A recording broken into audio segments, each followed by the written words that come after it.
Bell Hooks, a cultural critic, a feminist, a theorist, a political activist, is recognized as one of America's leading intellectuals. She is a distinguished professor at the City College of New York. She takes her name from her great-grandmother in recognition of female legacy, and she uses lowercase lettering to reflect her wariness about ego and fame. Her previous books, Ain't I a Woman and Black Looks, provide new scholarship, mixing academic writing with personal testimony. Killing Rage, Ending Racism is her latest book, and I'm pleased to have her back here. Welcome back. It's good to be back. Last time you were here, we were having a conversation, and I had a bunch of letters, this is true, saying, why did you allow those men, these were African-American men in this case, to beat up on Bell? And I said, Bell Hooks can take care of herself. Thank you very much. Absolutely. I mean, I thought I took care of myself that evening, even though I felt they tried to silence me, which is interesting. It wasn't to silence you, but they wanted to meet. You came down on different sides, I think. Well, the interesting thing was that the issue that night was white supremacy, and one of the things that they were doing was saying it's not that important. And it's interesting that shortly after that, we had the tragedy in Oklahoma, and then after that, there was the O.J. Simpson case coming to this forefront of racial tension, drawing out the tension that's been in our culture for such a long time. And what do you say about white supremacy today? Part of what I say is that white supremacy, first of all, isn't a white thing. It's part of this culture. It's part of how all of us have been taught to think about difference. Who's better, who's inferior, who's superior. I prefer white supremacy to racism precisely because it says that we're all being socialized to think along certain dualistic lines, and that the notion of that which is light or white being better, that which is dark or black being worse, bad, inferior, is something that everyone in the culture is socialized to think. I'm going to speak about some political events and some recent events first, and two things you know I want to talk about, three things actually. First is the Million Man March. What do you think? Well, the Million Man March was something that I deeply and profoundly opposed. I opposed it because I'm not one of those people who thinks you can separate messages from the messengers. I think that while the idea of black male solidarity and unity is a fine idea, just as who could not be moved by the images of all of those men, but underlying those images is a political ideology, is a way of thinking about family. I mean, just the other night I was giving a lecture at Dartmouth, and some young black men were saying, but how can it be wrong for black men to oppose welfare?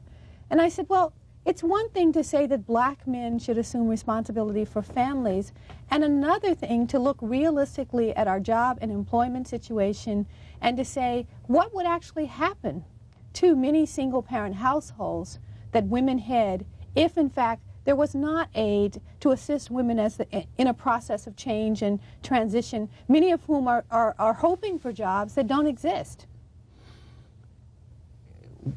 What ideology, back to what you were saying in terms of message and the messenger, what ideology do you believe was being promulgated? Was it the Nation of Islam?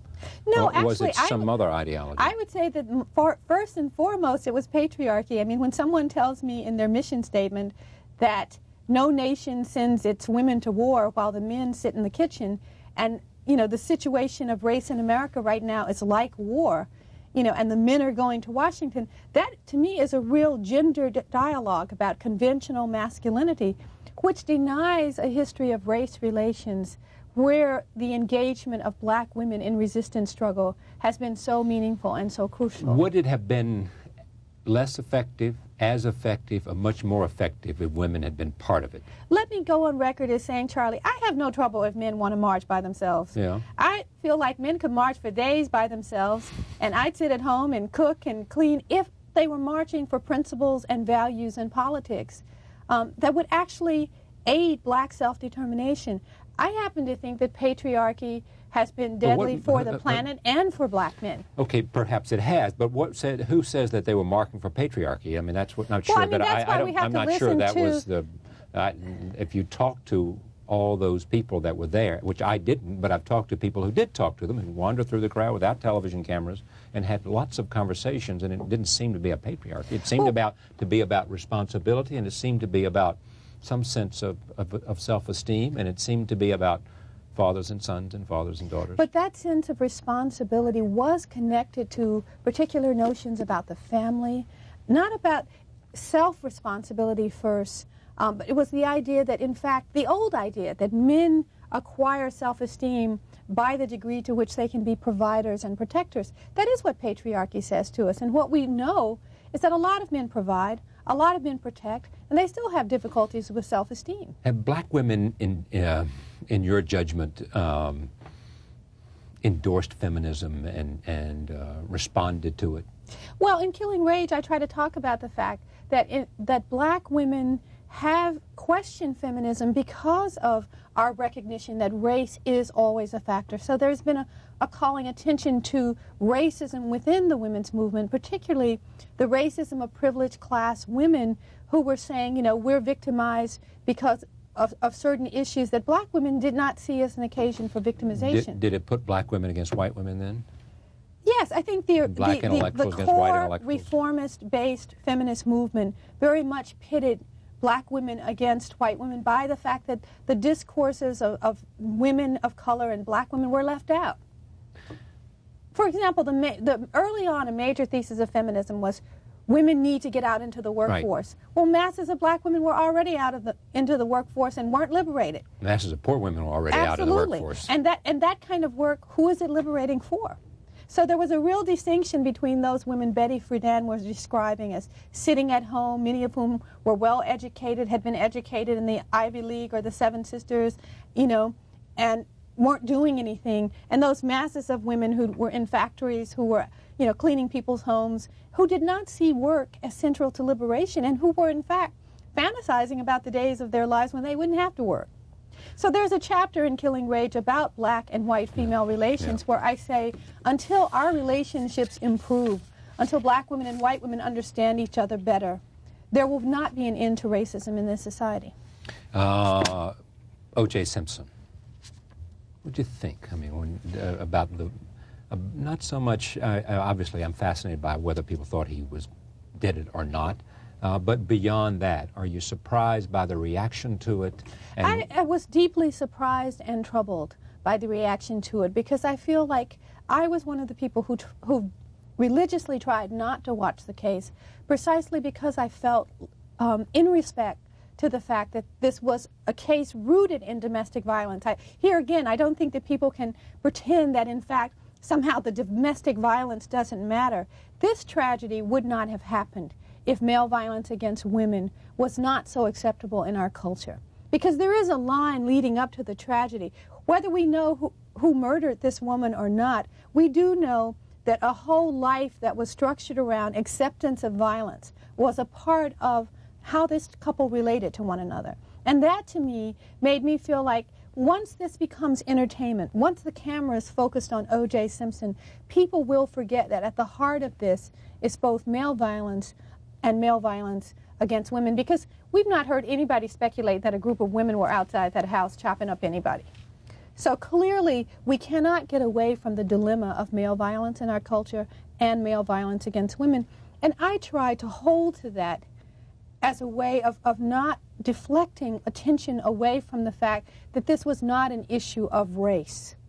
I mean, that the case itself was not an issue of race. How we interpret it, how we witnessed it as a culture, it was racialized, but the heart of it still, for me, remains male violence against women.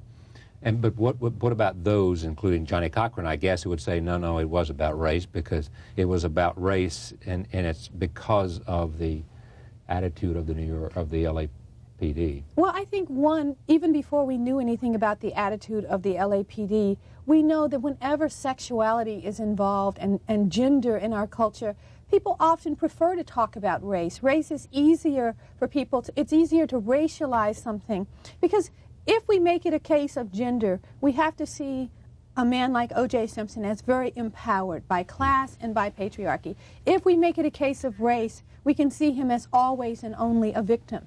And so, of course, it was very important for men in general, and Cochran in particular, himself, you know, according to his ex-wife, someone who is no stranger to domestic violence, to act as though the only issue here is one of racial injustice.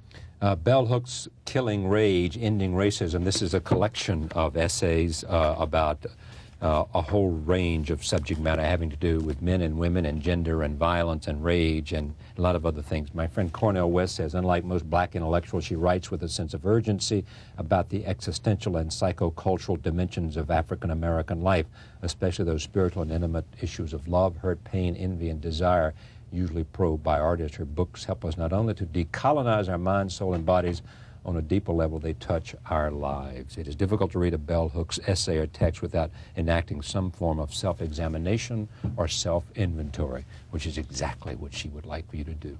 Thank you. Pleasure. We thank you for joining us. See you next time.